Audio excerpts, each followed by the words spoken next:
Bienvenidos a esta mirilla de el martes 9 de septiembre. Y esto va a las millas. Gracias a Dios que está apagado el sistema de huracanes, o por lo menos está en receso. Por ahí viene una onda, ya está entrando por las islas y debiéramos tener chubascos buenos los próximos 2 o 3 días. Vamos a las noticias. Mire, uno de los grandes placeres de este noble oficio es sentarse y mirar lo que uno dice constatado por los hechos. Durante los últimos 3 semanas o 2 semanas hemos estado dándole a ustedes un curso intensivo de relaciones exteriores, de la historia de la guerra contra el narcotráfico, de la historia de la presencia militar en Puerto Rico, y hemos ido esbaratando una por una todas las porquerías de teorías falsas que nos ha enseñado el independentismo. Hoy, los federales arrestaron 14 de la pandilla de Papa Pitufo en Arroyo. Fíjense qué pasó en Arroyo, ¿verdad? Fueron los ejercicios. Y los federales estaban tocando a la puerta a las 6 de la mañana y se llevaron 14. En la conferencia de prensa, el fiscal Muldrow reconoció todo lo que le hemos dicho aquí a ustedes por 2 semanas. Cuando todo el mundo y toda la politología y todos estaban criticando lo que es las Fuerzas Armadas, Jennifer González, la presencia y haciendo cuentos, aquí le dimos una versión verdadera y totalmente alterna de lo que la prensa independentista y comunista de Puerto Rico y el Partido Independentista le han dicho. El fiscal federal Muldrow, que tiene el respeto y el oído de todo Puerto Rico, reconoció hoy la presencia del Cartel de los Soles en Puerto Rico y la letalidad y el daño que nos ha hecho. Básicamente señaló que esto es una organización paramilitar al servicio del narcodictador Maduro. Es decir, es un brazo operacional del gobierno venezolano que durante más de 4 décadas ha envenenado a Puerto Rico y ha invadido a Puerto Rico metiendo millones de toneladas de droga, ya sea directa para los puntos de droga y sus clientes que tienen en Puerto Rico, o de transbordo vía a Estados Unidos. O sea, el gobierno, el brazo de la justicia del gobierno federal en Puerto Rico admite lo que ya todos sabíamos, porque desde principios de siglo, cuando el vocero era el vocero y Beatriz de la Torre reveló todas las interconexiones del Cartel de los Soles que había y cómo se habían aprovechado de la salida de la Marina de Vieques y de Roosevelt Roads para meter por allí sus lanchas. Nos dice Muldrow que este cartel, junto al Tren de Aragua, que es otro brazo paramilitar, y fue el de exportación a Estados Unidos de sicarios, y la FARC colombiana, constituyen un triunvirato que se encarga de la operación del trasiego de drogas en todo el Caribe, vía, por supuesto, a los mercados y a las costas americanas. Dice Muldrow que esto es una organización terrorista y enemigo combatiente, que es lo que se llama State-Sponsored Terrorism, o sea, terrorismo auspiciado y generado por el Estado o una nación, en este caso Maduro. Nos dice Muldrow que han traído veneno, han generado violencia y muertes en todo Puerto Rico a través de 40 años, o los últimos, ¿verdad? Final de la década, desde que llegó Chávez y organizaron estas gangas que se visten como militares, tienen un ejército de ¿verdad? Fuerzas armadas de lanchas rápidas, avionetas, espías, todo eso. Y dice Muldrow que si llega una lancha rápida a costas americanas, Puerto Rico, entiéndase, entonces las autoridades ejercerán el debido proceso de ley, los intervendrán, los arrestarán y los procesarán criminalmente. Dice Muldrow también que estos carteles han causado daño letal a las comunidades en Puerto Rico y que están en el top del hit list federal. Y advirtió: el que les ayude, le tocaremos la puerta a las 6 de la mañana.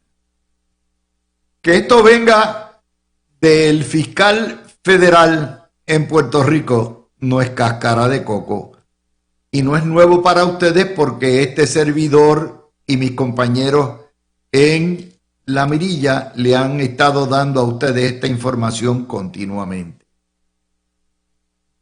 ¿Esto contrasta o no contrasta? Esto nos ayuda a poner en perspectiva los argumentos que ha hecho el Partido Independentista y el independentismo en defensa del narcotráfico en Puerto Rico y de los narcodictadores. Y son argumentos que son tan, ¿verdad?, tan claros, que son totalmente invertibles, irreversibles.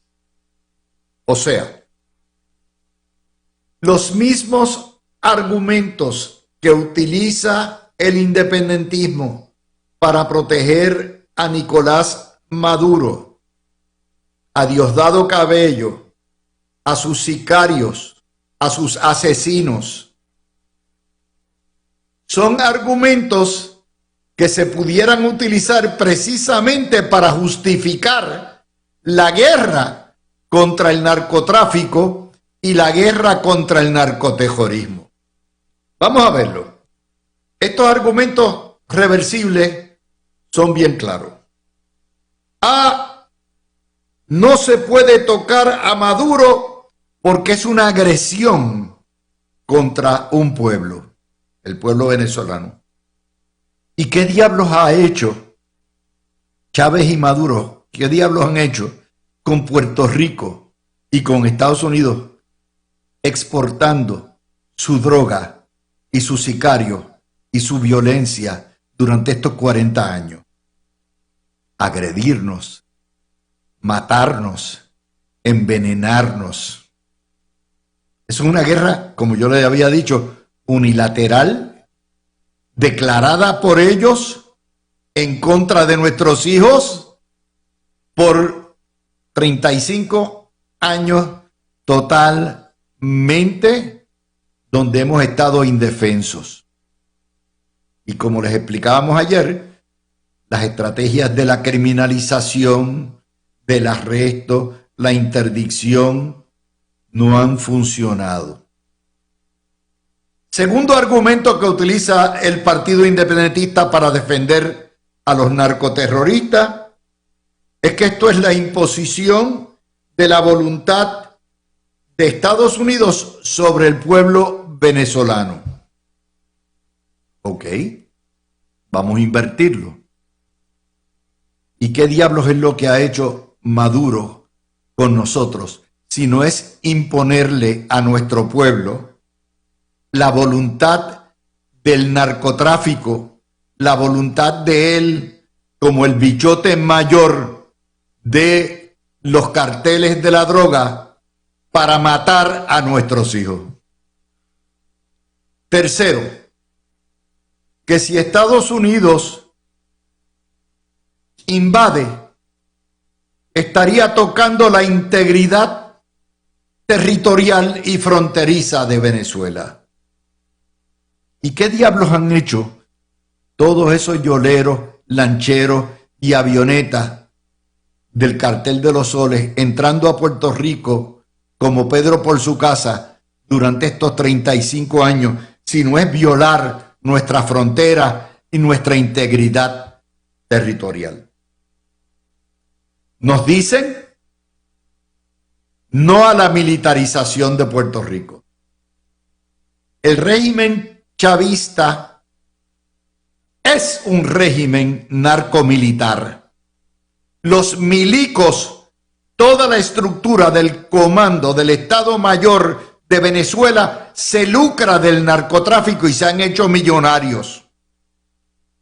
Encima de eso, no existiría tráfico de las drogas si no está militarizado, si no hay lanchas rápidas, si no va con sicarios armados, si no están protegidos por aeronaves, si no están protegidos los centros de producción por el ejército y las Fuerzas Armadas venezolanas. Por lo tanto, esto es una actividad, como dice Muldrow, paramilitar, más militarizada. Y cuando llega a Puerto Rico el producto, la militarización de los venezolanos sobre Puerto Rico no termina ahí, porque el producto se le pasa al bichote del barrio, que tiene a su vez sicarios, tiene soldados, tiene metralletas, tiene armas para imponer, para vender la droga, que a final de cuentas las ventas benefician a Nicolás Maduro, porque le tienen que pagar la droga. Toda la estructura, desde que él sale del centro de producción en la selva de la Amazonia hasta que se distribuye y sale de las costas del estado de Sucre para Puerto Rico, hasta que llega a Puerto Rico y la recogen sicarios de los bichotes puertorriqueños, está militarizada al punto que ustedes saben todas las guerras que hay por los puntos de droga y por las venganzas de una ganga contra otra. El proceso completo de la A a la Z es un proceso de armas, de violencia y militar. Y ahí están las estadísticas de los asesinatos en Puerto Rico, donde el 60% de las muertes que hemos tenido durante los últimos 40 años están atribuidos a la guerra por el control de los puntos de la droga, que son puntos de la droga que pertenecen en última instancia, que son suplidos y que responden por el narcorrégimen. Y eso no termina ahí. Dice don John Dalmau que la ocupación militar de Puerto Rico no es defender al pueblo. No, papá. Quien no ha defendido al pueblo, Juan Dalmau, son ustedes. Ninguno de ustedes se atreve jamás a decir que Maduro es un bichote, es un asesino, es un terrorista.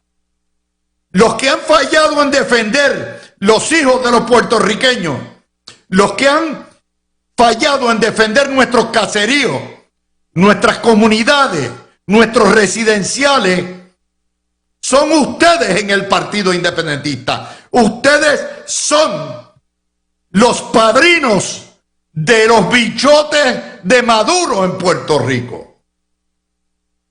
De manera que el argumento ese de que el alcalde de Arroyo o Jennifer González no está defendiendo a Puerto Rico de la militarización, los que no han defendido a Puerto Rico de la militarización Venezuela, son ustedes los independentistas. Pero hay más. Que esto es guerra psicológica contra Maduro. Que lo tienen nervioso. Que esto es cruel. ¿Cómo van a tener a esos pobres hombres con los nervios de punta? ¿Y qué le tiene que decir el Partido Independentista a los madres, a los padres, a los hijos, de todas esas cientos de miles de puertorriqueños que han muerto en la guerra de las drogas? Alguien me decía ayer que el consumir drogas es una decisión individual.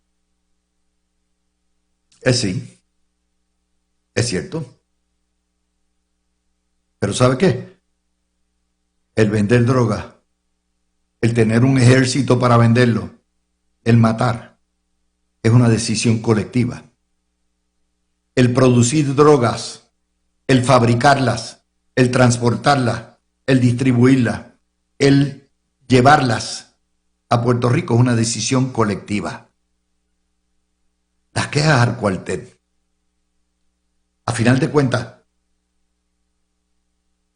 el usuario de drogas, el adicto, como ustedes los independentistas toda la vida han dicho, es la víctima. El adicto es la víctima, hay que medicalizar la droga. Toda la vida han dicho eso, canto de bandido. Ustedes no tienen vergüenza. Por primera vez en la historia se sabe que el independentismo está atado a las drogas en Puerto Rico, que ha sido financiado por las drogas en Puerto Rico, y que en vez de defender a los puertorriqueños, ustedes están defendiendo a estos sicarios. Por primera vez se está sabiendo la verdad, y no me lo inventé yo. Este es el agregado de las noticias que la prensa en este país, que no se ha atrevido a tocar a los bichotes, que no se ha atrevido a criticar, ha ignorado por 40 años. Y si no es porque el fiscal federal viene y dice, esta es la relación, esta es la letalidad, esto se cuenta en muertos en la guerra de los sicarios y en los puntos, y muertos por sobredosis. Y dice, Madres contra la Guerra, no hay derecho a derramar sangre. ¿En serio? ¿En serio? No hay derecho a derramar sangre venezolana cuando los sicarios venezolanos han matado a más de 40,000. ¿En serio? Ustedes no tienen vergüenza. El Partido Independentista cometió esta semana o la semana pasada 2 errores fundamentales. Defender la narcodictadura que lo alimenta y tratar de fabricarme un caso para que me sacaran de la estación. Oiga, yo soy buena gente, pero sé defenderme. Y me defiendo con la única arma e instrumento que me dio Dios para entender las cosas. Mi cerebro y mi lengua. Y Dios me dio una facilidad para explicar las cosas. Es un don. Yo hubiese sido un terrible médico, un desastre como ingeniero, pero me hizo abogado y me hizo hombre de prensa. Y yo soy nice, pero me defiendo como gato boca arriba. Y más cuando se trata de mis habichuelas a mis 73 años. Pero además, nos dice que somos blanco de ataque. No, no somos blanco de ataque. Hemos sido blancos de ataque. somos blanco de ataque. Y mientras sigan importando droga a Puerto Rico o trayendo la droga a Puerto Rico, seremos blanco de ataque. Hace rato nos atacaron. Hace rato nos mataron los hijos. Hace rato que llevan en esto. ¿Dónde estaba madre contra la guerra? Con las matanzas, con las masacres. ¿Sabe por qué? Porque son todos unos cobardes. Porque los monos saben los palos que trepan y no se meten con los bichotes ni en los puntos. Y es bien fácil defender a Maduro, que queda allá, pero que es el que controla todo. Es el titiritero mayor. Y Jennifer González, permiten que Estados Unidos use a Puerto Rico como plataforma de ataque. Perdóneme.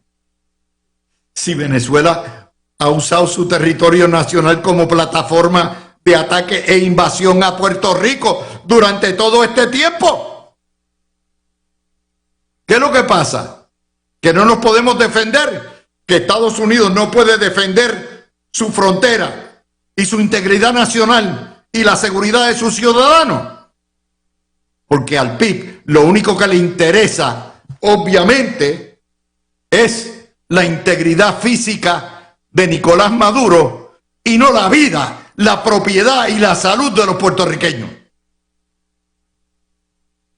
Y dicen, Jennifer González ha puesto a Puerto Rico en riesgo de ataque. No, Jennifer no transporta droga, Jennifer no controla puntos de droga, Jennifer no mata, no tiene sicarios. Y ustedes están defendiendo al que mata, al que envenena, al que transporta, al que viola la ley. Y a todo esto, Pablo José, ni fu ni fa, ni con Trump, ni con Maduro. Es una cosa que se cae de la mata, que es tan obvia.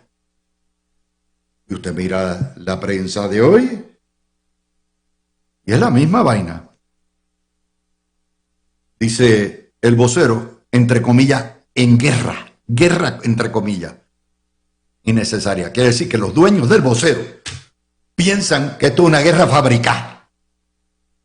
Porque esa es la línea editorial. Cuando usted pone en guerra, entonces citan a los expertos.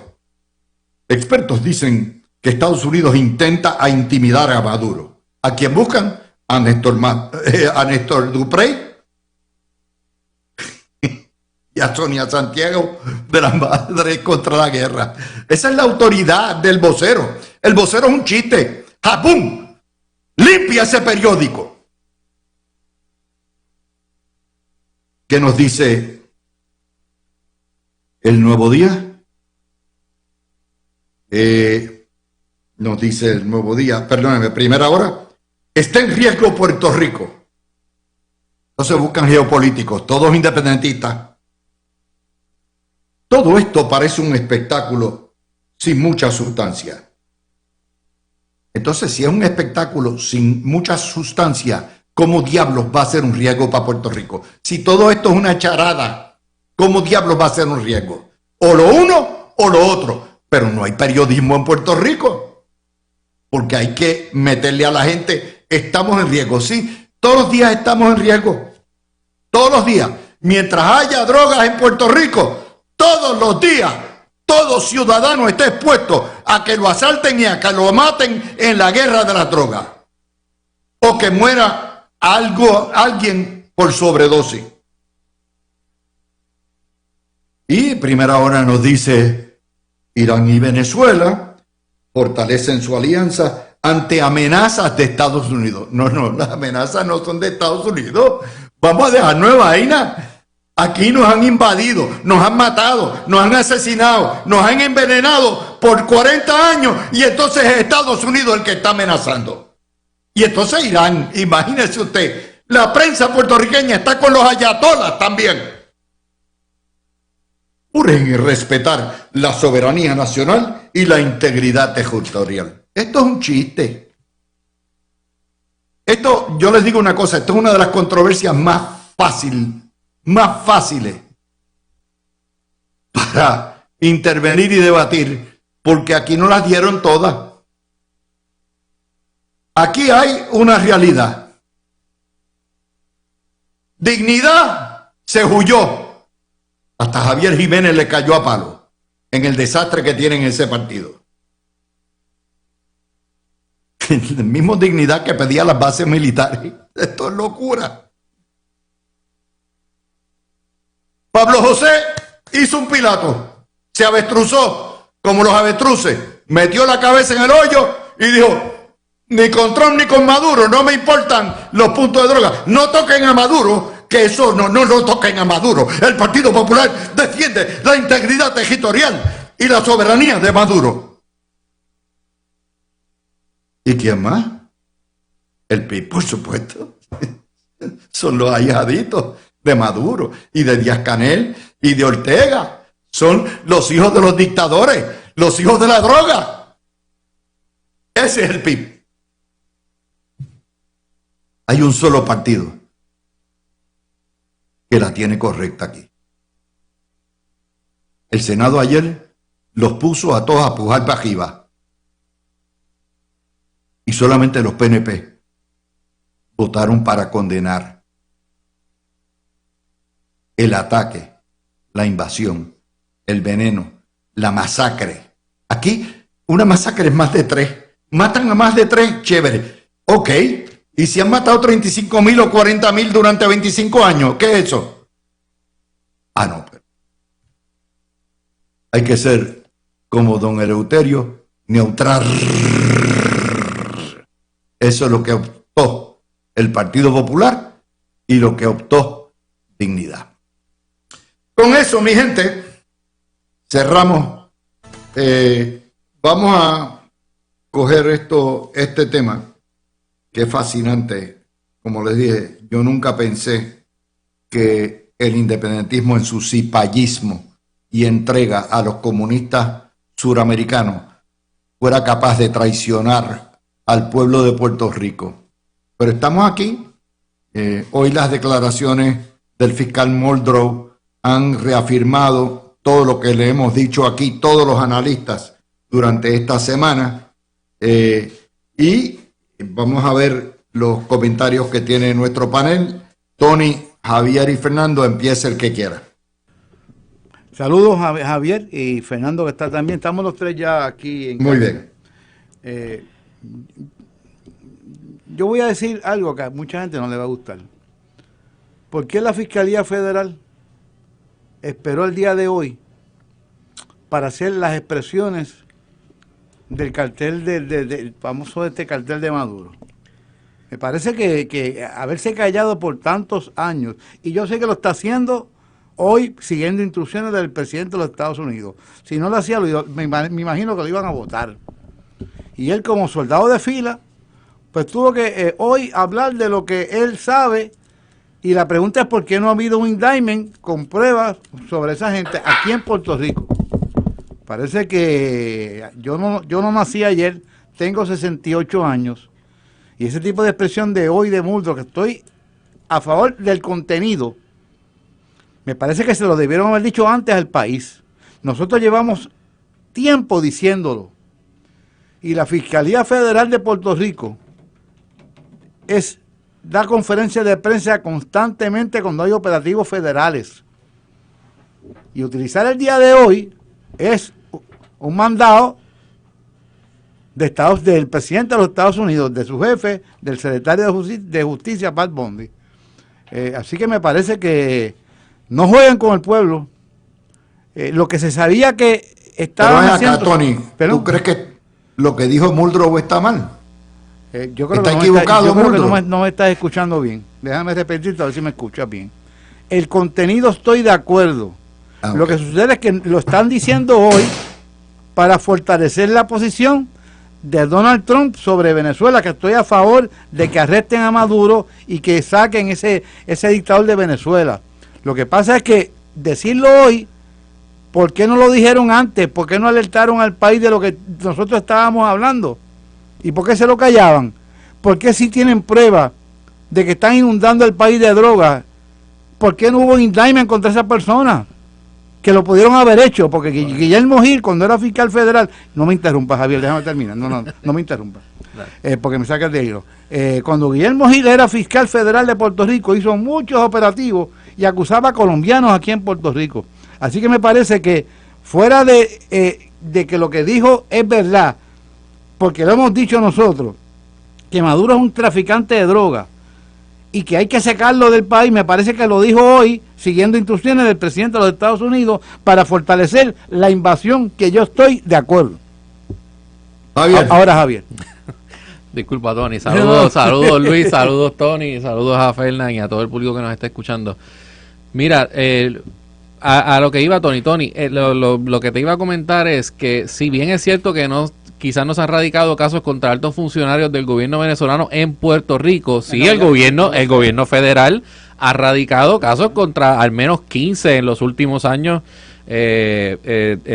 oficiales o oficiales anteriores del gobierno de Venezuela, y obviamente tienen una recompensa de 50 millones por la cabeza de Nicolás Maduro. O sea que el gobierno federal, si bien en Puerto Rico quizás la Fiscalía Federal no se había expresado tan claramente como lo hizo hoy y contundentemente, pero ciertamente hay otras jurisdicciones de los Estados Unidos donde se estaban llevando a cabo este tipo de procesamiento. O sea que quizás fue una decisión del gobierno federal en su momento no llevar a cabo el procesamiento de estas personas aquí en Puerto Rico y llevarlo a cabo en otras jurisdicciones de los Estados Unidos. Así que por ese lado eso es uno. Número dos, Luis, esas expresiones de hoy de Steven Muldrow que tú recogiste y nos enviaste, hace poco me llegó un correo electrónico de Metro recogiendo, ¿verdad?, las expresiones de Muldrow.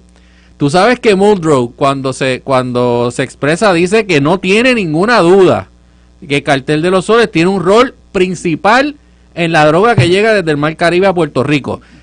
Escucha esa expresión. No tiene ninguna duda de que el Cartel de los Soles tiene un rol principal en esa droga que llega a Puerto Rico. ¿Tú sabes cuál fue el titular de Metro?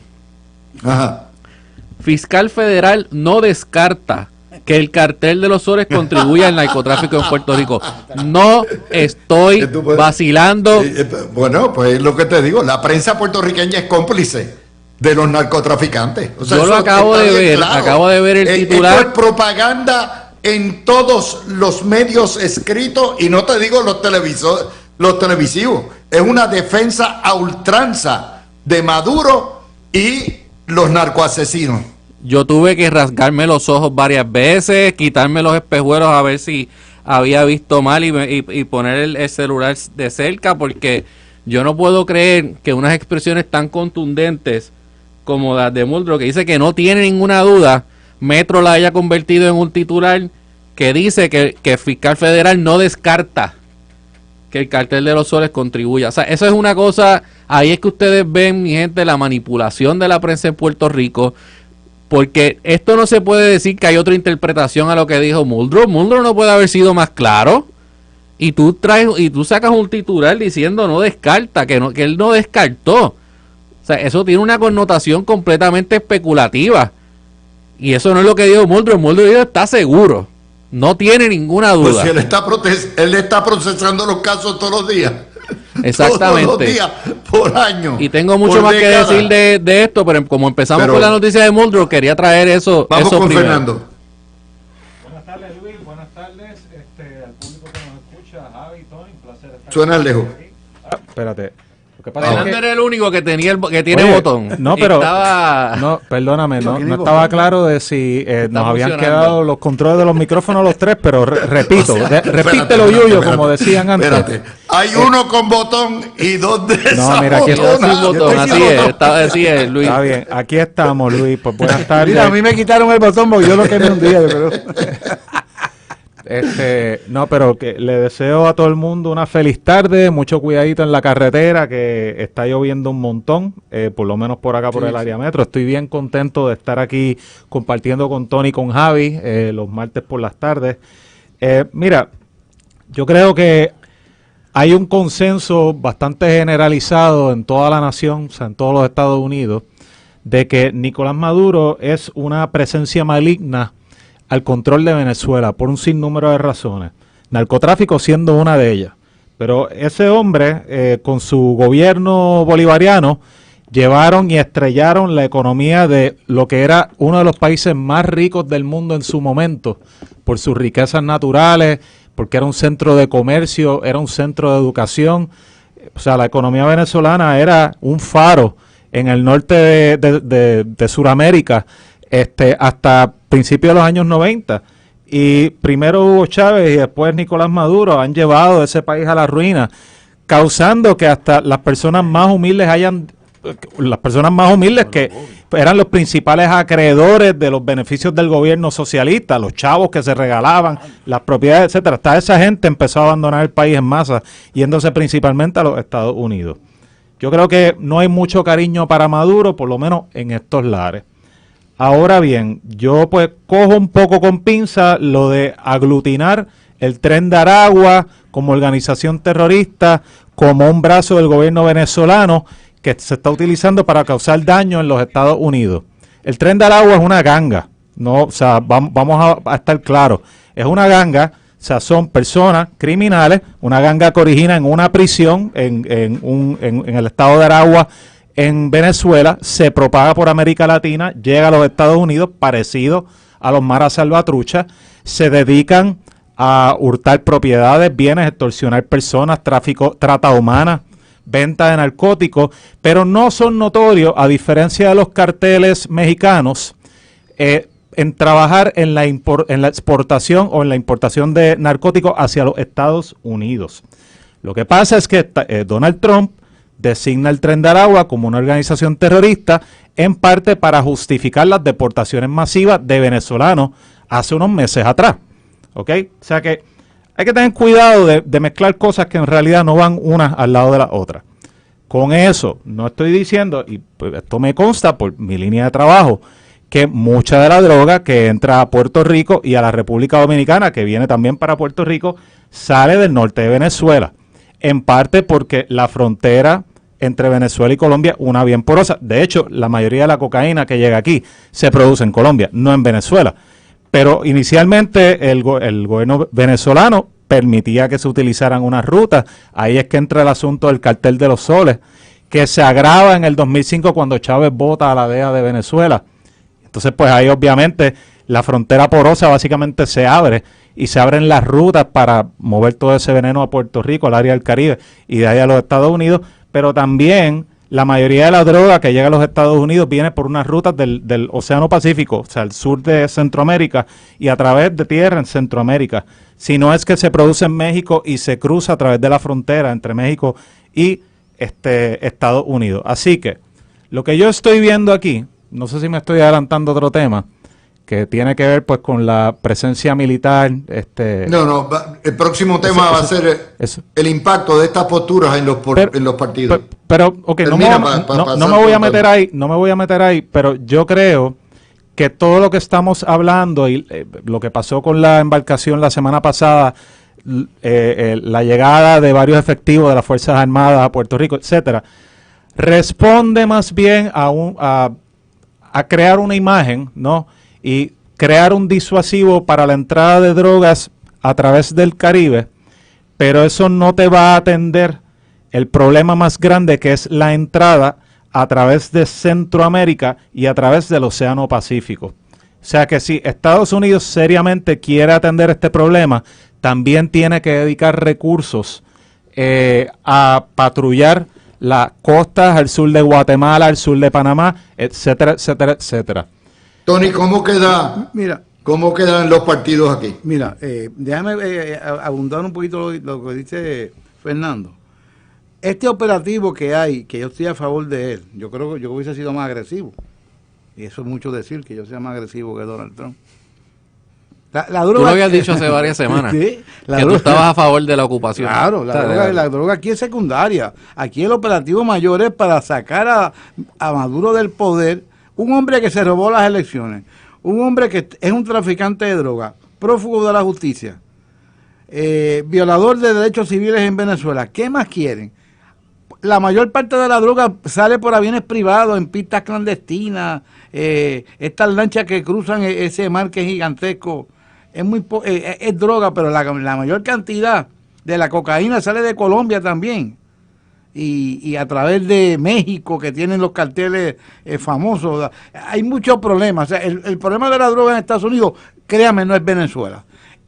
Lo ayuda, sí. A nosotros nos hace daño también, porque tenemos una ruta por el Caribe, Santo Domingo, San Martín, Haití, esta frontera. Y yo creo que lo estamos fortaleciendo. Ahora, yo lo que estoy convencido es que los partidos políticos aquí quedan fortalecidos el PNP si saben aprovechar esta oportunidad de ir al Congreso. Hoy yo estaba hablando con Carmelo Ríos por teléfono. Y yo decía, Carmelo, esta es la gran oportunidad, y medio estoy de acuerdo, de ir a Estados Unidos al Congreso, exigir la estadidad, punto. Si somos buenos para montar un operativo militar, para ayudar a Estados Unidos, a nosotros mismos, y tumbar a ese régimen, que nos estamos echando enemigos de gratis. Sí, estamos echando unos enemigos de gratis. Pues hay que exigir la estadidad ya, porque el PPD también puede alegar, y hay que adelantarse. Mira, si con el ELA nos están protegiendo, ¿para qué vamos a cambiar de estatus también? Pero no es continuo, se puede ir en cualquier momento si la relación se rompe. Con la estadidad no. Así que yo creo que está la gran oportunidad, la gobernadora lo está haciendo muy bien. Fíjate que Maduro le contestó a Jennifer González, y Jennifer González no tiene por qué contestarle a Maduro. Así que yo creo que se tienen que mover al Congreso a exigir, no a pedir la estadidad, a exigirla. Porque nos estamos convirtiendo en protagonismo de tumbar el régimen de Nicolás Maduro. Javier.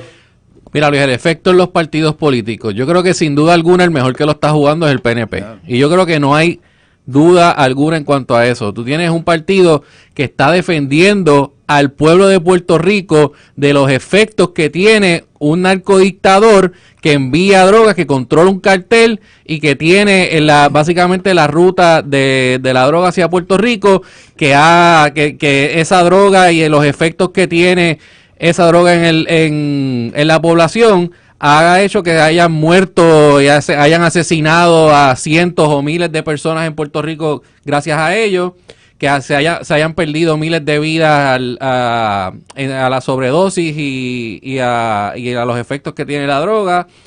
Y obviamente pues ha creado una subcultura también de esa, ¿verdad?, relacionada al tráfico de drogas en Puerto Rico, que ciertamente no protege a la población en general. Y yo creo que el PNP se está posicionando en el lado correcto de la historia con sus expresiones en cuanto a este asunto, con su resolución que acaba de aprobar el Senado de Tomás Rivera Chats, con las expresiones que ha hecho la gobernadora recibiendo al secretario del Departamento de la Guerra, y todo lo que ha ocurrido en estos últimos días. El PNP la está jugando correctamente. Vamos al PIB. El PIB se está posicionando del lado de la narcodictadura de Maduro, dándole legitimidad, igual que el PPD, dándole legitimidad al gobierno de Maduro cuando se sabe y está requete comprobado que es un gobierno ilegítimo, que Maduro se robó las elecciones en Venezuela, que reprime a la oposición, los encarcela, a la libertad de expresión no existe en Venezuela como existe en los Estados Unidos y existe en Puerto Rico. Y en ese sentido se están posicionando del lado de ellos, unos directamente, que es el PIB, y el Partido Popular, pues con su postura de que no estoy con uno ni estoy con el otro. Luego llegamos a lo que yo creo que tenemos que discutir también y darle un poco más y resaltar un poco más lo que ocurrió ayer con este voto de Joan Rodríguez Bebe del del Proyecto Dignidad. O sea, Joan Rodríguez Bebe, para los estadistas que militan todavía en Proyecto Dignidad, ustedes lean las expresiones que hizo o vean el video que ella misma posteó en las redes y ustedes van a ver cómo ella se refiere a que hay muchos puertorriqueños que no creen que Estados Unidos es su nación y que su nación es Puerto Rico y que no apoya la militarización o Bueno, le salió el independentismo, Javier. Y evidentemente yo vi el video y después Javier Jiménez también lo dijo, que ella es una independentista de clavo pasado. Joan es independentista. Y eso es así, y es así, pero hay mucho conservador que la vio como una figura que defendía ¿verdad? A los conservadores y las posturas conservadoras, y se olvidaron de que tiene un lado independentista, y al final del día creo que ese lado independentista de ella está yendo por encima de su conservadurismo en términos de las expresiones que hizo y de lo que dijo en el hemiciclo y su voto en la resolución de ayer. Así que políticamente el PNP sigue ganando adeptos con ese movimiento conservador gracias a las expresiones de Joan Rodríguez Bebe. Ese es mi análisis de los partidos en este momento y del efecto que esto tiene. Fernando, yo sé que a ti no te gusta analizar política, pero estás en un programa donde se analiza política, así que vas a tener que meterle el diente. Bueno, a mí me gusta analizar la política estadounidense porque la de aquí está como es como ver la misma novela over and over and over again, pero oye, analizamos igual. Mira, el PNP pues obviamente está aprovechando que la marea está subiendo con el interés de los Estados Unidos en utilizarlo como una base de operaciones para lo que pues se está vendiendo como una operación antinarcóticos en el Caribe, que yo creo que pues también tiene un elemento de enviarle un mensaje al régimen de Maduro de que estás en la mirilla, o sea, no pun intended, y cuídate mucho porque pues estás en la cuerdita floja. Yo creo que es clave que el PNP aproveche el momento pues, para que Puerto Rico, o sea, para vender a Puerto Rico como un lugar que es importante estratégicamente en el Caribe, que mucho se ha hablado de que luego de que se acaba la Guerra Fría y después pues con la salida de la Marina de Humacao, de Ceiba y de Vieques, pues estratégicamente Puerto Rico perdió mucho valor. Entonces estamos viendo que como tanto adversarios de los Estados Unidos como China y Rusia están mostrando interés en América Latina y en el Caribe, nuevamente Puerto Rico puede servir no solamente como un lugar para contrarrestar esa creciente influencia, sino también como un punto de proyección de poder hacia América Latina y el resto del Caribe. Puede ser poder militar, poder económico, etcétera. Parecido un tanto a como en su momento Muñoz Marín le vendió a Puerto Rico como la vitrina hacia América Latina, entiendo que fue a Harry Truman, sino a Eisenhower.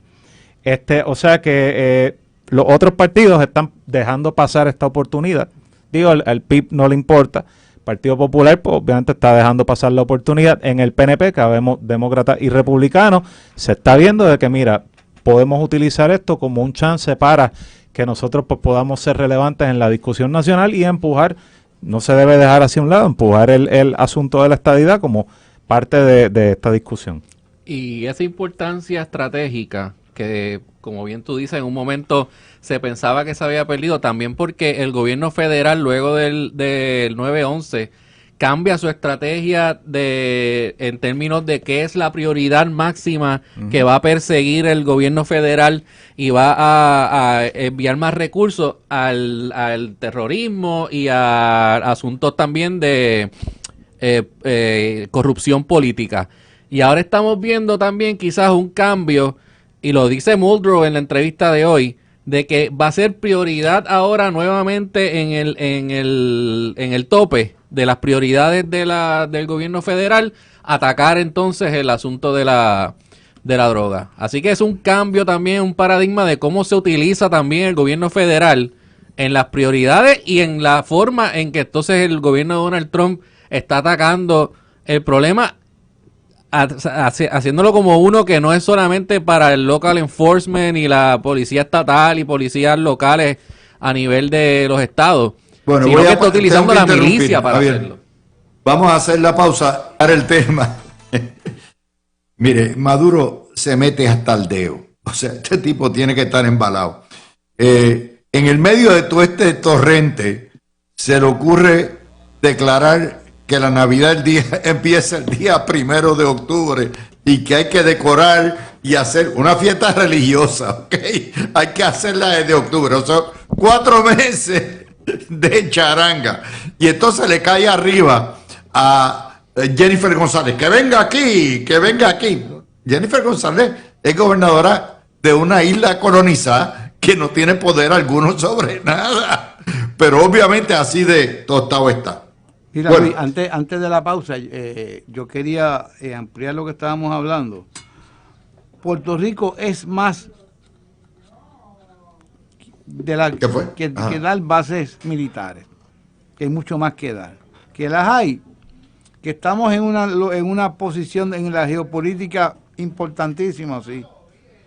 Eso tenemos que capitalizar. Ahora, tenemos que capitalizar también que hay otros beneficios que nosotros le podemos ofrecer a los Estados Unidos. Porque aquí, si hay un conflicto bélico con Venezuela, eso va a durar media hora. Después de una hora, porque las fuerzas están... No hay manera de que el régimen de Venezuela subsista en una guerra con los Estados Unidos. Y no va a ser por tierra, va a ser de otra manera que es mucho más efectiva. Así que ahora tenemos que aprovechar que Estados Unidos ha recordado que aquí en Puerto Rico hay un territorio que es leal, que somos ciudadanos americanos, que le ofrece unos beneficios cuando hay unos conflictos. Y se han dado cuenta porque la China tiene presencia, Rusia también, creo que Irán firmó un tratado de común defensa con Venezuela. Sí, correcto. También, y Petro acaba de emitir Irán tiene de que armamento también saldrá en defensa. Irán tiene armamento nuclear. Por lo tanto, y nosotros estamos diciéndole a Estados Unidos, mira, con mucho gusto vamos a meter mano. Pero como dirían en San Sebastián, nos estamos calentando con otros países y esto tiene un costo. Por eso que yo digo que hay que aprovechar en esta coyuntura, en el Congreso, en el Senado, Jennifer González, la buena relación con Marco Rubio, y vamos a exigir la estadidad, porque la estadidad le garantiza a los Estados Unidos una presencia continua en una defensa del narcotráfico, del narcoterrorismo, y así esto nos lo pusieron en el camino, no lo pedimos, vamos a capitalizarlo. Y los independentistas, no le hagan caso, los independentistas que se atrevan ahora. Maduro invita a Jennifer a que vaya en primera línea. Yo invito a Juan Dalmao que se pare al lado de Maduro a enfrentarse a los Estados Unidos, a ver si es gaspera. Bueno, vamos a los asuntos legales. Y esto, Fernando y Javier, esto es para que ustedes vean que en casa del herrero, cuchillo de palo. El matrimonio Domenech y Verónica Ferraioli, que obviamente es el matrimonio más poderoso en Puerto Rico, después de la gobernadora, para que ustedes vean, llevan 6 años litigando una demanda por una propiedad donde le hicieron un sobrecobro en el Horn Dorset de gastos y tienen sentencia por $170,000 a su favor. Y entonces, porque le estaban cobrando hasta servicios en exceso. Esto es una vergüenza para lo que es el sistema de justicia en Puerto Rico. Que se tarde 6 años y todavía no cobran una demanda que radicaron el 19, ¿ok? Que está claro que le corresponde y todavía anda dando tumbo. Y es que los tribunales en ese contexto, por más que quieran, no le meten las trabas para decir, mire, una sentencia se respeta. Y se respeta honrándola, pagándola. Y para que ustedes vean, esto le pasa al matrimonio más poderoso en Puerto Rico. Esto le pasa a cualquier hijo de vecino que pasa décadas litigando y nunca ve la luz del día. Justicia tardía no es justicia. Javier y Fernando. Mira, Luis, yo obviamente no he visto el docket del caso, o sea, el expediente del caso completo para poderte comentar en detalle. Pero yo sí te tengo un comentario general, o sea, si tú quieres que en Puerto Rico los casos se tarden menos, número uno, hay que hacer una reforma de las reglas de procedimiento civil. Tú tienes que acortar términos ahí para presentar las contestaciones, las mociones, para términos, y no solamente términos, para recurrir al Tribunal de Apelaciones, tú tienes que eliminar las apelaciones interlocutorias. Punto. Punto. Las apelaciones interlocutorias, o sea, los recursos interlocutorios hacia los tribunales de apelaciones y al Tribunal Supremo, que son discrecionales, que se utilizan ahora muchísimo y que al final del día la mayoría se declaran no al lugar, pero tardas meses largos en lo que ese proceso ocurre. Debería hacerse una enmienda a las reglas de procedimiento civil para que sea igual que en la federal, donde si tú quieres recurrir de una orden interlocutoria, te lo tiene que autorizar el juez de instancia en el caso del District Court o en el caso de Puerto Rico, de las cortes estatales, pues tendría que ser el juez de instancia. Para reducir que es también las prórrogas y las suspensiones también hay que restringirlas, pero severamente. Eso, mira, eso tú tienes que dar una discreción al juez dependiendo de lo que se le esté trayendo al frente. Pero las que te doy, para mí acortarían bastante. Número 2, tienes que asignarle recursos a los jueces del Tribunal de Primera Instancia, o sea, tienes que asignarle law clerks igual sí, que tienen en el Tribunal Federal de Distrito, igual que tienen en el Tribunal Supremo de Puerto Rico, en el Tribunal de Apelaciones. Tienes que hacerlos con los jueces de instancia porque tienen una carga demasiado de trabajo y no tienen la ayuda que tienen estos otros tribunales. Y fíjate, por eso traje el tema, Fernando, y porque la culpa no es de los jueces en muchos sentidos, es el sistema. O sea, un sistema donde un caso lleve 6 años languideciendo con una sentencia final y todavía está, y contra, nuevamente, gente que son poderosas. Imagínate lo que será el ciudadano de a pie. Mira, y algo que nadie aquí ha mencionado y es que no, o sea, es de conocimiento público, pero no se le ha dado mucha publicidad, la nota creo que no lo menciona, que ese litigio empezó dentro de un proceso de quiebra que se llevó a cabo hace 10 años. O sea, tuvo su origen en el Tribunal de Quiebra cuando el Horn Dorset radica, creo que fue una quiebra de reorganización. Y de hecho hay, vamos a ponerlo así, no es exactamente jurisprudencia, pero opiniones de los jueces de quiebra aquí de Puerto Rico que tienen que ver con ese caso que yo he utilizado en casos de quiebra. O sea que la controversia tuvo su origen mucho antes. Yo me sumo a lo que Javier dijo y también tengo que decir que a los jueces se les tiene que inculcar y se les tiene que respetar, para aquellos que lo hacen, el obligar a las partes a que no se cedan ni compliquen demasiado las controversias. Me explico. Los casos que normalmente llevan algunos bufetes de abogados de cierto tamaño defendiendo a sus clientes, acaban con la erradicación de lo que se conoce como una moción de sentencia sumaria, a la que se le anejan a veces 500, 700, 800 páginas de documentos que el pobre juez de instancia, que apenas tiene un pool un grupo de oficiales jurídicos que se tiene que prestar con otros jueces, va a tener que mirar para decidir si ese caso... Y que tiene 300 o 500 casos encima.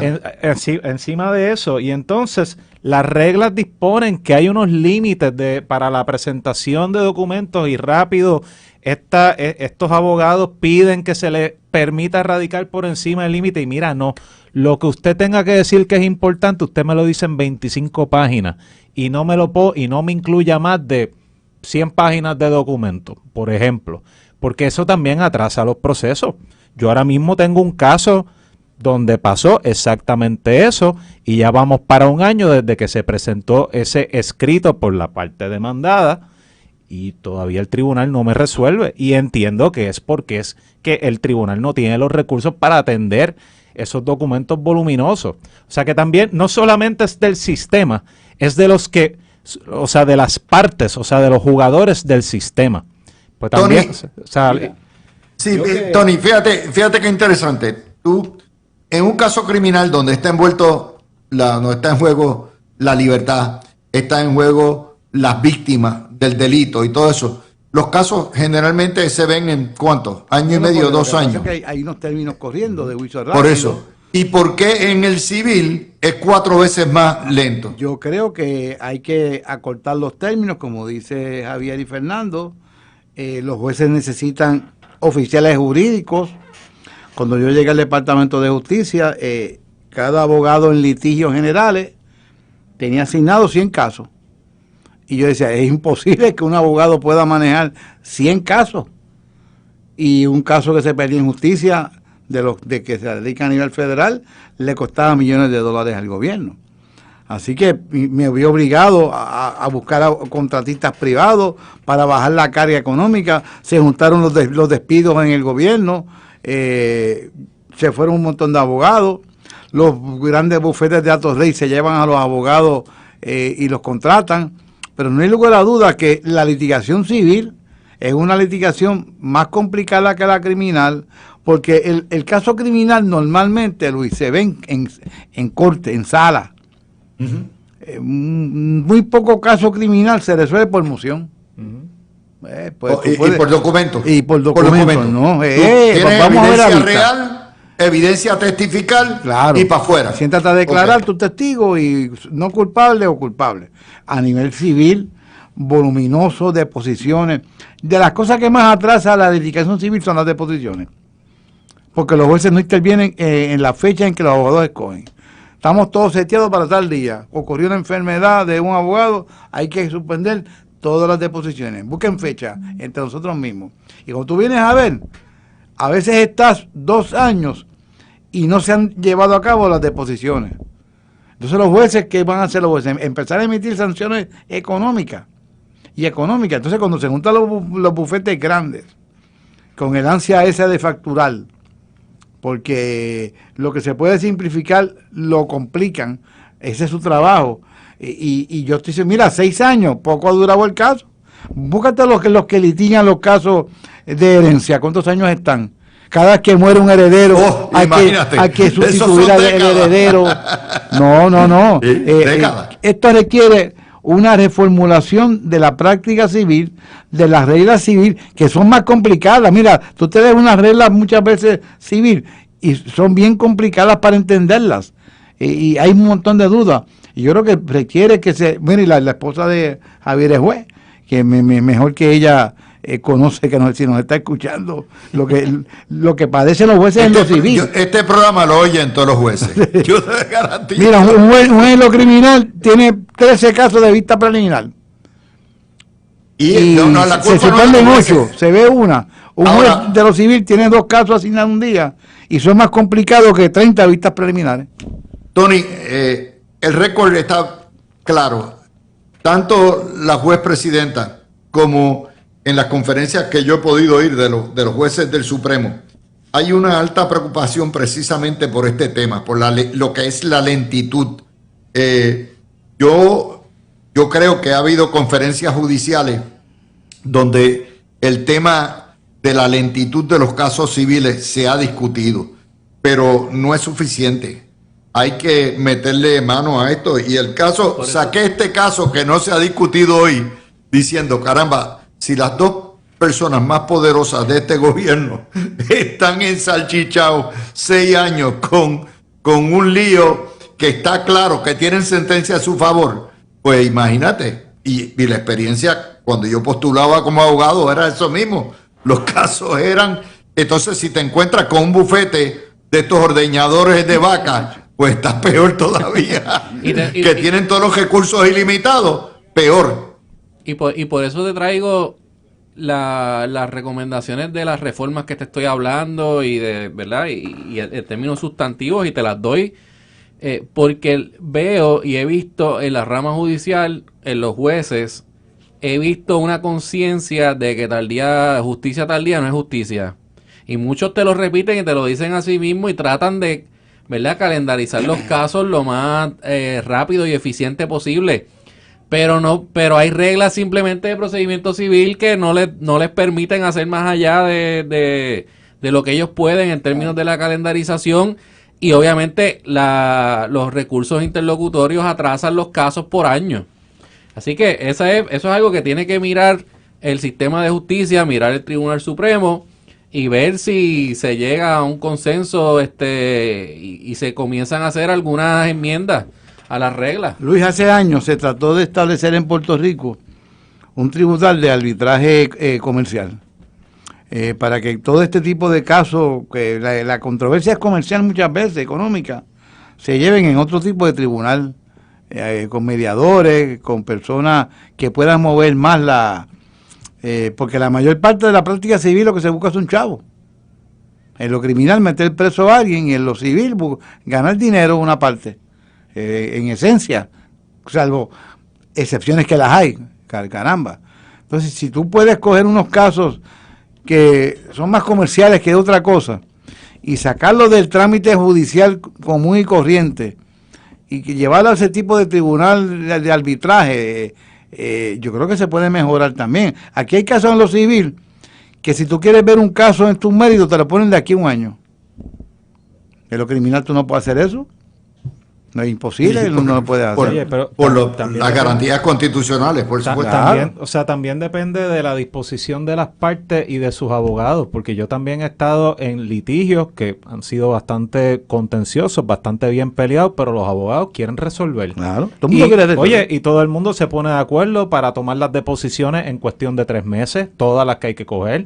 Los informes periciales están al día. Estoy ahora en un caso donde el incidente sucedió en abril del año pasado. Ya estamos, ¿esa es la federal? No, a nivel estatal. O sea, y a nivel federal, ¿cuánto te toma más o menos un caso? Pues puede ser igual o más tiempo, porque los jueces federales están sobrecargados de casos criminales. Los jueces federales, o sea que puedes estar 6 años en la federal. Y civiles. ¿Perdón? Puedes estar 6 años en la federal, es lo que tú me estás diciendo.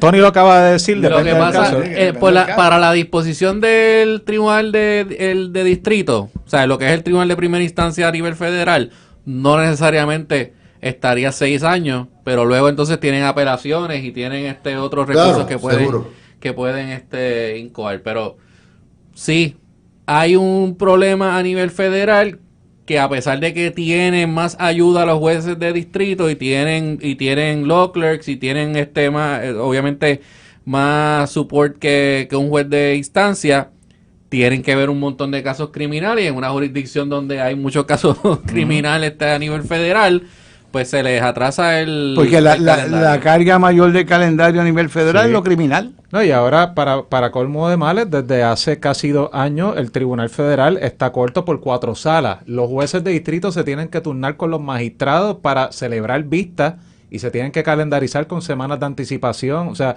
que hay varios retos localmente para que el Tribunal Federal pues, pueda mover los casos civiles de una manera expedita, y los casos criminales tienen prioridad porque hay unos periodos de tiempo, unas garantías constitucionales mucho más fuertes que las que rodean a los casos civiles, que son voluntarios.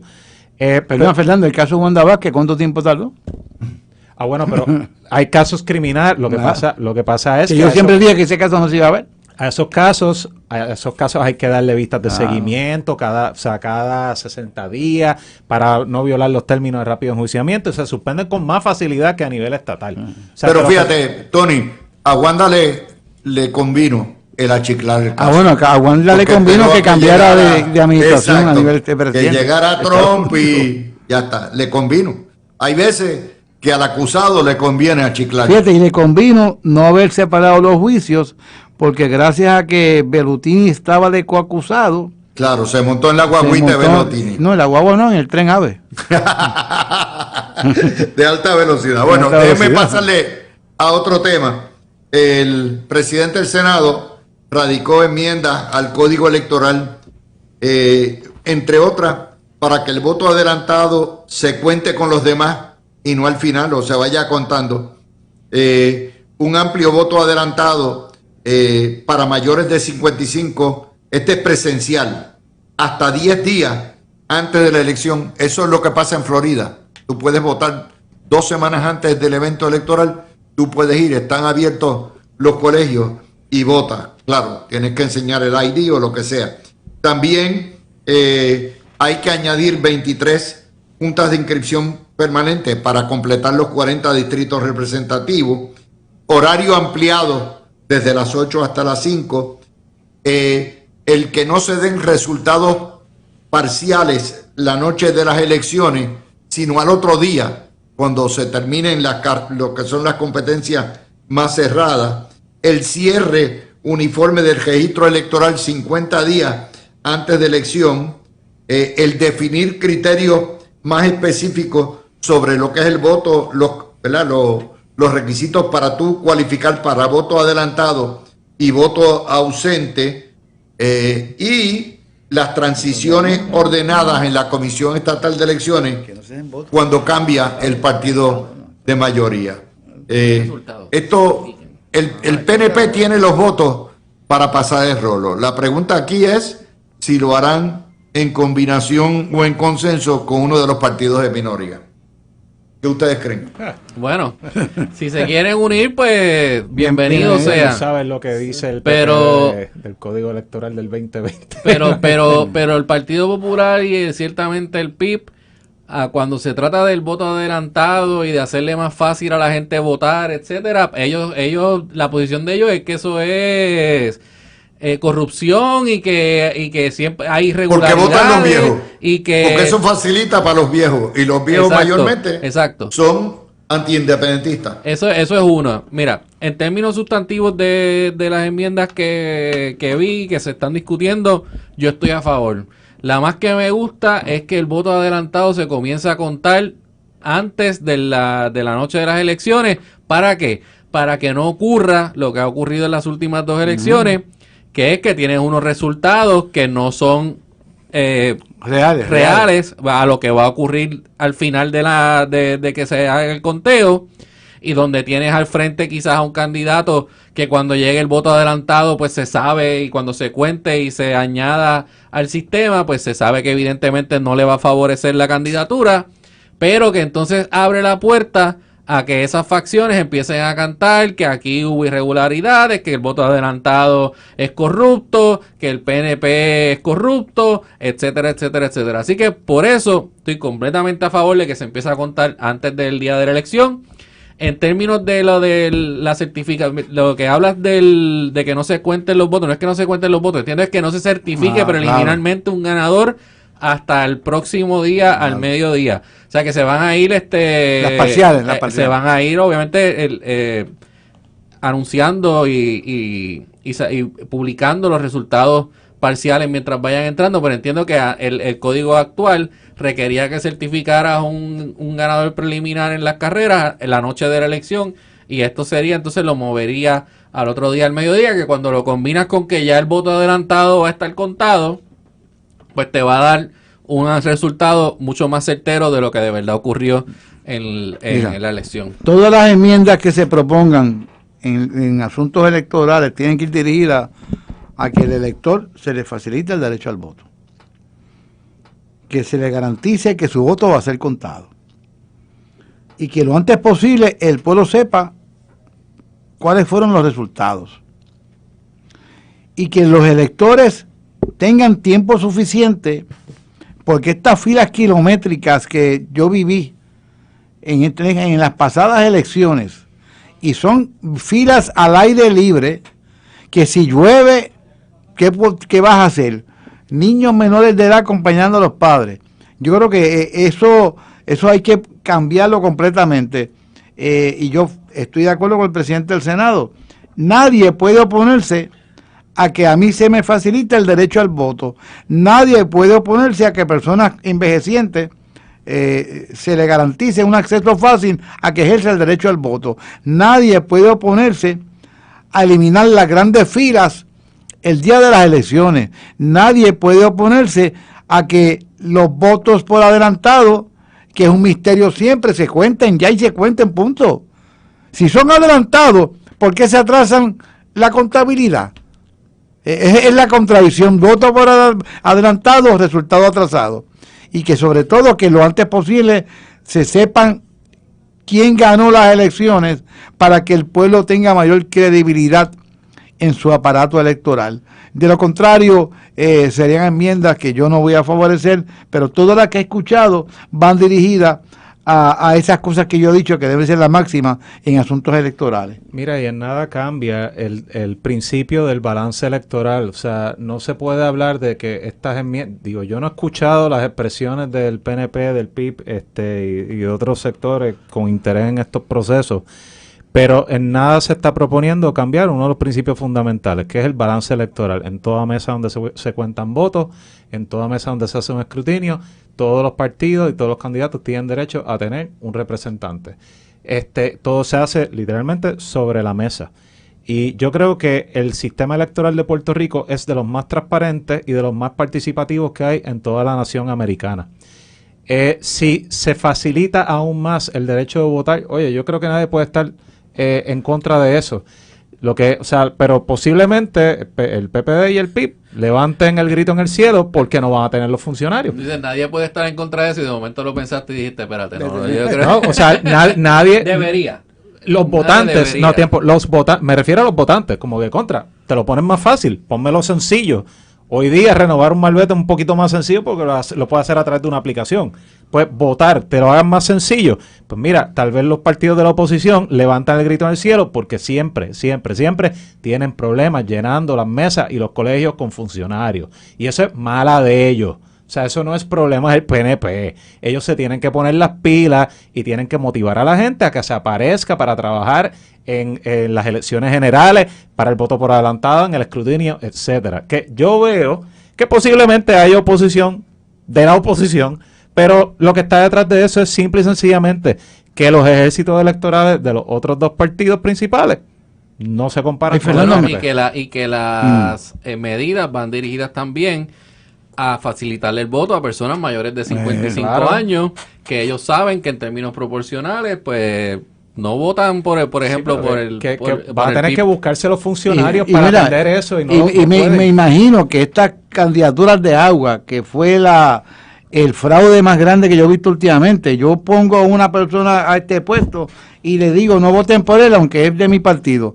Eso yo creo que se debe eliminar, eso es cogerle bobo a los electores. Y estos partidos políticos que tienen grandes planes para el país, ¿por qué no someten candidatos en todos los puestos? Entonces se acomodan uno aquí, uno allá, para garantizarse el que van a salir electos.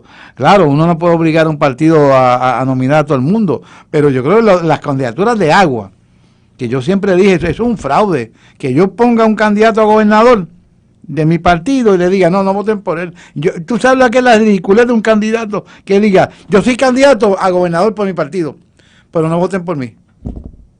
Eso hay algo que hemos visto, particularmente estas últimas 3 elecciones, 16, 20, 24, es lo desordenado, los pleitos, antes, durante, después.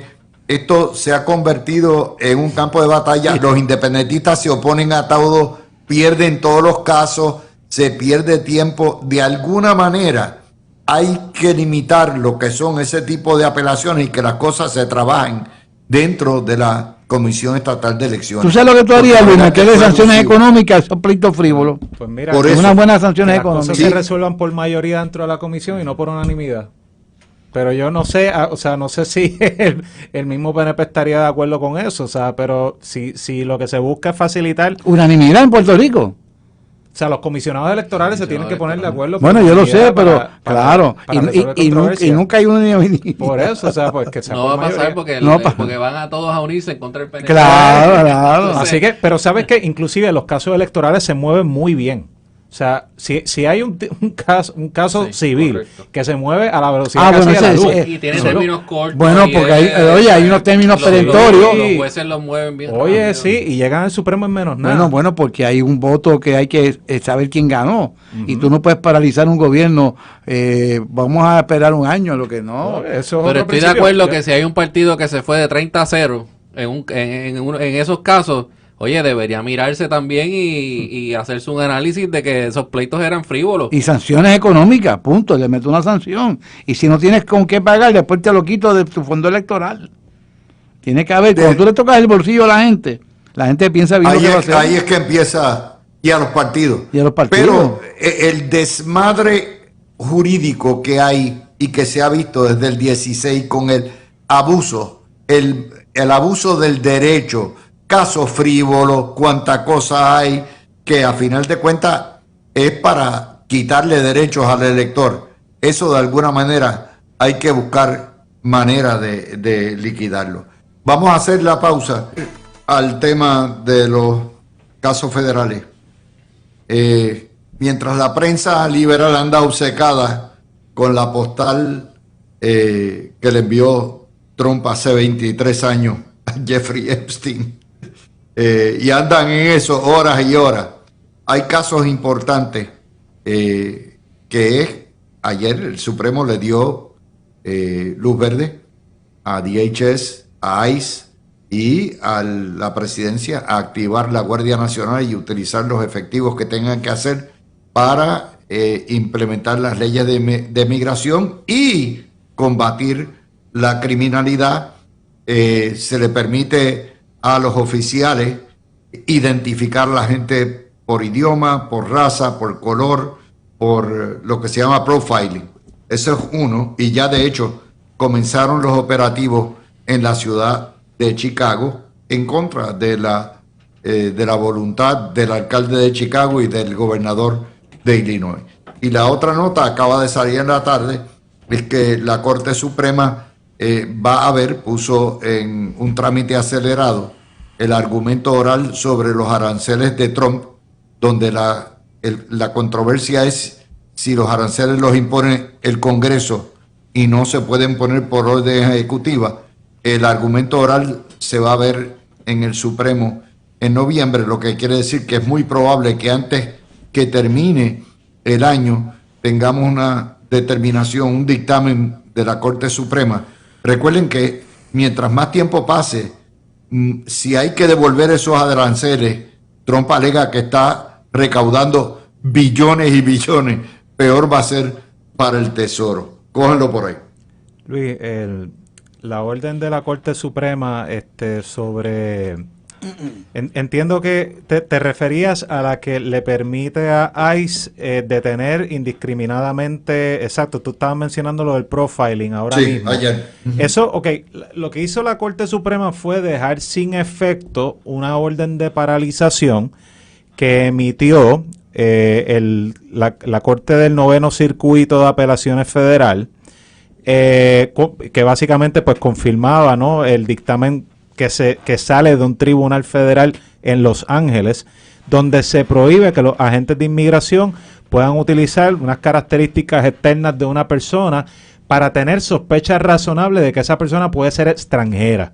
Porque los oficiales de inmigración, si bien tienen el poder de detener a una persona para averiguar si está presente legalmente en los Estados Unidos o no, eso tiene que basarse en una sospecha razonable de extranjería. Y hay un caso de la Corte Suprema del 1975 que dice que el aspecto de una persona que luce de afuera, luce como un mexicano, es insuficiente para darle sospecha razonable a un oficial de inmigración para hacer una detención. Lo que la Corte Suprema hizo fue expedir lo que se llama una orden de calendario, que por ahí se habla de que ese es el shadow docket o el sistema de manejo de casos en sombra que ellos tienen, para dejar sin efecto órdenes aquí y allá que tal vez pues no, obviamente no están de acuerdo con ellas, pero no quiere decir que están resolviendo el caso en sus méritos. O sea, el mensaje que le está enviando la Corte Suprema al Noveno Circuito y a otros tribunales federales es: tiempo, lo que determinó el Tribunal de Instancia, el Tribunal Federal en Los Ángeles, se queda sin efecto por ahora, en lo que si el caso llega a donde nosotros, lo resolvemos en sus méritos. No es que están avalando ese comportamiento, porque esto salió sin una opinión, ¿ok? O sea, que creo que hay que dejar eso claro. Lo que sí es alarmante es que la Corte Suprema está con más frecuencia, desde hace un poco más de un año, dejando sin efecto estas órdenes de tribunales de distrito y de circuito, en lo que los casos se ventilan en sus méritos, y no están explicando en sus órdenes por qué lo hacen, lo cual está causando confusión e inclusive ha llevado a que ellos regañen a jueces por no cumplir con dictámenes que son parcos y a veces hasta difíciles de entender. Eso es lo que está pasando. Lo de la Corte Suprema de que van a atender el caso de la que empezó Los aranceles. el de los aranceles, que eso empezó en un tribunal federal que se dedica exclusivamente a atender asuntos de comercio internacional. Está lo más interesante porque yo creo que es un asunto que no se había debatido anteriormente, hasta dónde llega el poder del presidente en decretar aranceles en ausencia de una autorización congresional. Vamos a ver qué pasa, pero con esta Corte Suprema siempre hay sorpresas. Inclusive hay veces que se piensa que un caso es un donqueo para la administración, pero la Corte Suprema baja por otro lado.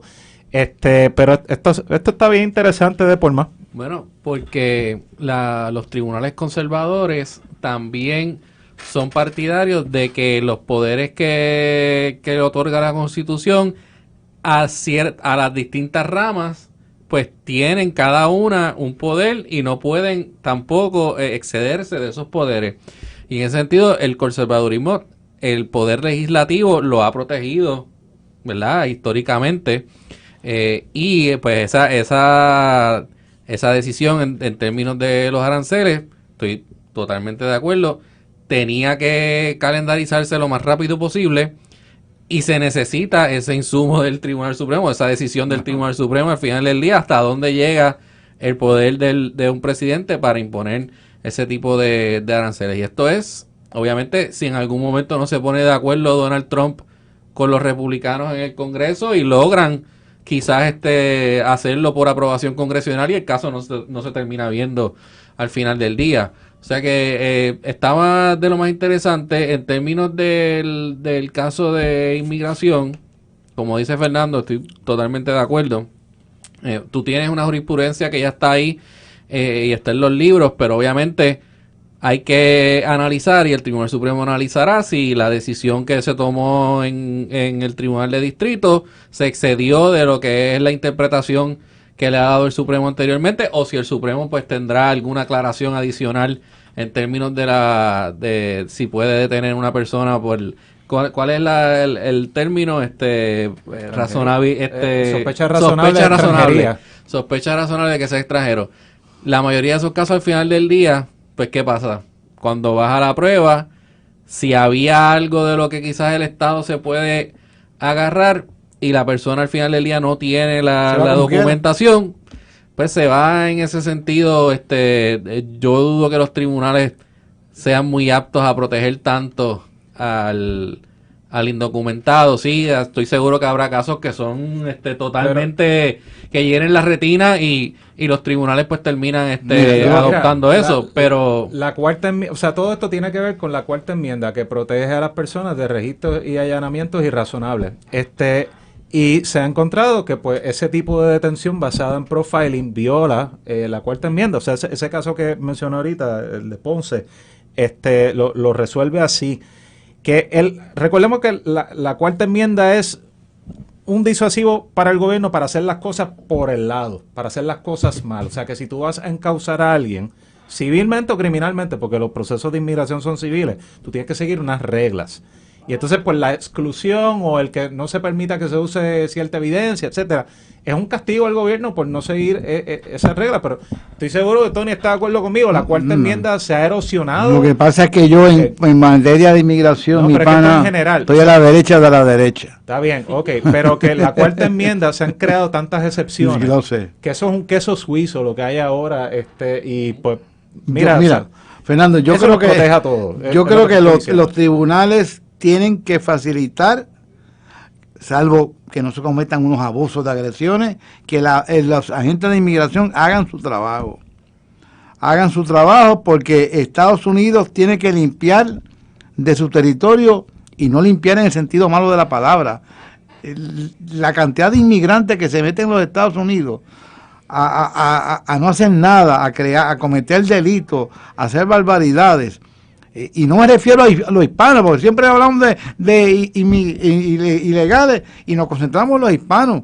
¿Cuántos de otros países habrán ilegales en los Estados Unidos? Blancos, rubios, de ojos azules, chinos, japoneses. Y siempre los tenemos que concentrar en los hispanos. Esa es la cantidad de indocumentados canadienses pues, que hay. Pues claro.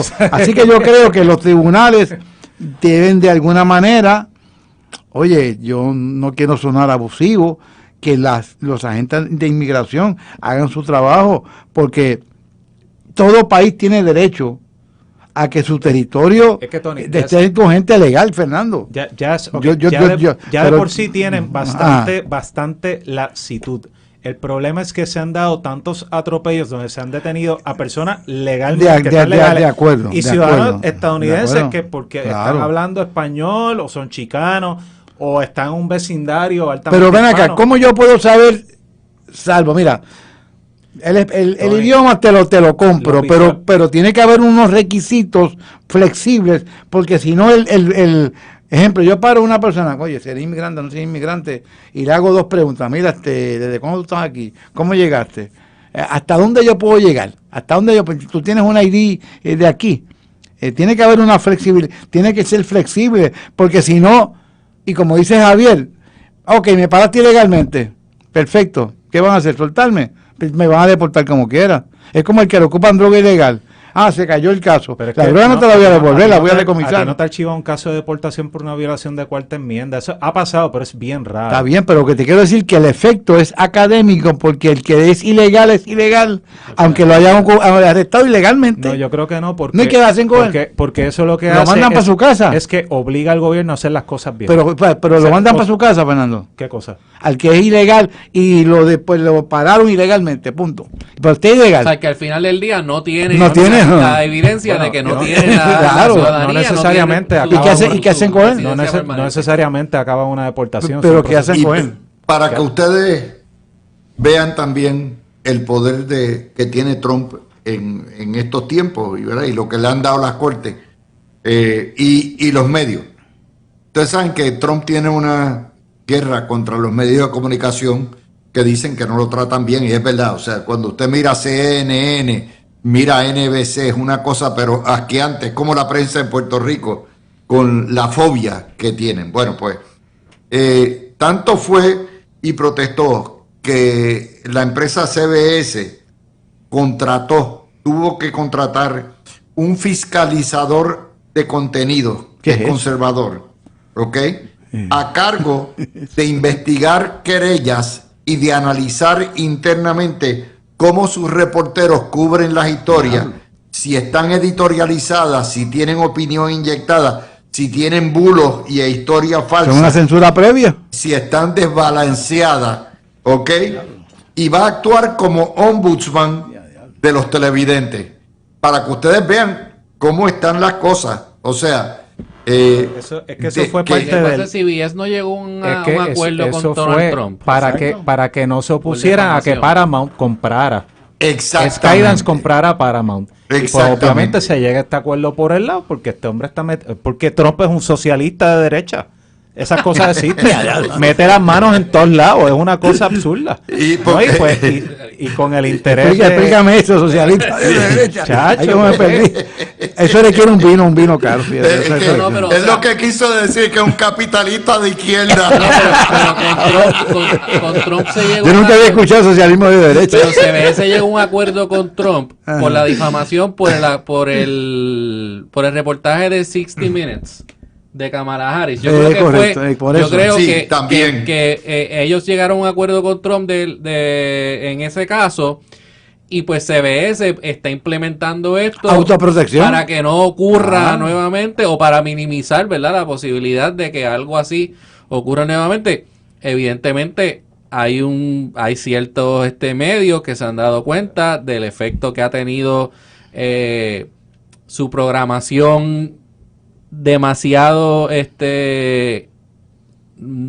Atrevida. no, te diría. yo diría tirando hacia Sí, la izquierda claro, y claro. obviamente favoreciendo las posturas del Partido Demócrata, yéndose en esa dirección sin verificar muchas veces Pero ven la acá, información. esto es como un filtro, ejemplo. Yo entiendo que es un No, filtro es un interno. filtro que están haciendo interno. Sí, sí, es una fiscalización interna. O sea, ese monitor que ellos le llaman el ombudsman del consumidor de noticias, Y va a ¿verdad? trabajar para la empresa.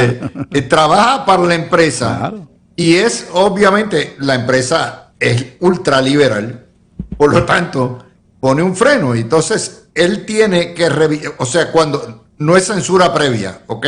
No. Cuando alguien se queja, Pero es cuando bastante hay una parecido, querella porque te va a de pasar que esa juicio sobre historia lo que tú está vas a decir. cargada o esa historia es falsa, o esto es lo que hay, internamente se hace una investigación del contenido. Y claro, esto tiene, en cierto sentido, un chilling effect. Y tiene el chilling effect que a la primera chiquimangue que te den, mira, aquí tú... Aquí en Puerto Rico lo deberían implementar. Bueno, Mira, por eso es que te traigo. Porque ya tú vas a ver como la mayor cantidad de los reportajes los paran. Mira, Porque como no hay corroboración. No, yo creo que son las reglas del mercado. Hay otras maneras de trabajar lo que se llama la democratización de los medios. Hay derecho a opinar, hay derecho a todo lo que da. Y Trump siempre ha hecho bien claro una distinción en lo que son los comentaristas, que él allá, pues tú tienes... Sí, pero Luis, el derecho a informar no da derecho a mentir y Bueno, a manejar la verdad como la falsedad tienes toda como la si fuera razón. verdad. Tienes toda la razón, pero mientras tanto, pues bajo las reglas todavía de que no se permite la censura del Estado, está esto. Les digo esto, la historia está en el New York Times hoy, porque esto poco a poco se va a ir discutir. Y obviamente, si los líderes del PNP tuvieran los pantalones y el valor que tiene Trump, con excepción de Tomás Rivera Schatz, que no tiene el poder, obviamente, y montaran y exigieran respeto, equidad, estas cosas no estarían ocurriendo Luis, como están pasando en Puerto Rico. Mira, tú sabes que antes existía una regla que creo que era una regla creada por la FCC, donde en toda emisora que se daba comentarios se tenía que dar igualdad de oportunidad a la parte... Sí, eso se fue, el Fairness Doctrine. Y eso se fue, pues, o sea, estamos volviendo a eso, esto es un animal nuevo. Esa es la pregunta, o sea, porque hay, oye, pues, ¿y por qué entonces no tenemos un fiscalizador? Los medios más conservadores buscan un fiscalizador más liberal. O sea, es raro, ¿ves? O sea, porque no es algo que, es algo que sí se está aplicando por voluntad propia o como parte de un acuerdo al que llegó con el regulador que permitió la compra de Paramount por Skydance o al revés, no me acuerdo cómo fue el acuerdo. Pero mira, o es más sencillo o se vuelve a restablecer eso. Lo que pasa es que pues va en contra de décadas de regulación de los medios de comunicación, pero fíjate, otras industrias. En esto, Fernando, en Estados Unidos no es tan crítico. ¿Por qué? Porque en Estados Unidos la mayoría de las estaciones son, ¿verdad?, demócratas, socialistas, liberales, pero hay Fox y hay News Nation. Y en ese contexto hay un balance y hay periódicos de derecha y hay periódicos de izquierda y comentaristas de todo tipo y todo tamaño. En Puerto Rico no. En Puerto Rico es un ente monolítico, tanto en los diarios escritos como en los telediarios. En radio hay un poquitito más de diversidad, pero tampoco es total. Y se hace más peligroso los bulos y esta sobrecarga, falta de democracia en los medios en Puerto Rico. Y por eso traigo la nota, ¿verdad? Porque Metro necesita uno para sus editores que ponen los titulares. Necesita uno, mira, contraten allí a alguien para que primero monitoreen por eso. Vamos a recomendar a Peter Miller a leer y a escribir. Los códigos, pues, sería el filtro. Hay que mandarlos a que pasen. Yo tengo dos candidatos. Para los que no escucharon la primera parte del programa, Sí. Steven Muldrow afirma que no tiene ninguna duda que el cartel de los soles tiene un rol principal en la droga que entra a Puerto Rico, y Metro en su titular dice: fiscal federal no descarta que el cartel de los soles contribuye al narcotráfico. Yo tengo dos recomendaciones para esos filtros: Peter Miller y Alan McCabe. Bueno, miren, gracias a los tres por estar conmigo en el día de hoy. A los amigos que están buscando el video, no sé qué tengo, que cuando le doy a los botones aquí, la máquina se tranca y no lo graba, así que lo van a tener que escuchar a través de Noti1, que siempre los recoge y los pone en la página web. Antes de irnos, quiero darle mis mejores deseos de recuperación en su cirugía a Alex Delgado. También. Y obviamente que está en nuestras oraciones. Y que al amigo Alan descanse. McCabe, que ya lo mencionó Tony, que ya le dimos nuestro pésame por el fallecimiento de su madre, pero aquí pues lo Alex, por los aires. la operación fue un éxito, gracias a Dios. Ahora hay que rezar para que esa cucaracha esté muerta, y Alex esté probando aquí como siempre, trabajando. Ya lo fuerte, veremos porque estos eso- días, por lo menos una transmisión desde el hospital. Alex es un Alex- guerrero, Alex es un Sí, y no, lo ha Alex demostrado. hay que ponerle una camisa de fuerza, porque él es capaz de a los 2 días venir a trabajar para acá y lo vamos a votar como bolsa. Váyase a descansar y a sanar, que lo necesitamos. Bueno, mi gente, gracias a todos ustedes. Por ahí viene el gran